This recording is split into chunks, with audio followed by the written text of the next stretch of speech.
Let's begin this hour with the ongoing Senzo Meyiwa murder trial. Now, the 5 men charged with the death of the football star are back in the Pretoria High Court this morning. Accused number 4, Mthokoziseni Maphisa, is arguing for all charges against him to be dropped. He maintains that the state has failed to link him to the alleged hit. The state, however, is arguing that Maphisa did in fact play a role in the murder of the soccer star and he should continue to answer. Newzroom Afrika's Mnisi is following the case and joins us now. This is an interesting standoff and showdown between the state and the defence on this particular matter and those charges. Linda, just bring us up to speed and what we're expecting in court today.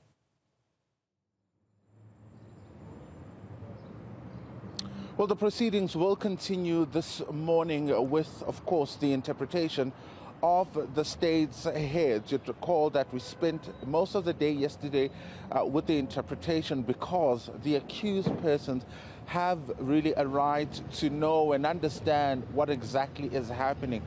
They chose at the beginning of the trial to have a court interpreter in the form of a Zulu interpreter who will basically give them an understanding of what is being said in court during those proceedings. So much of the day, and because of how long the state's heads were and how long, the heads of the defense were, they get that particular interpretation.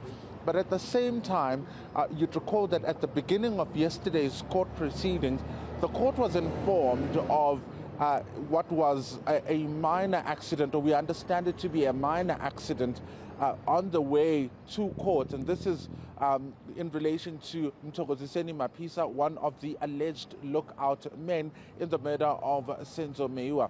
The court being told that on their way to court, the vehicle that transports him was involved in an accident. And as per the procedures at the correctional services, he would be requested to be immediately taken for medical examination.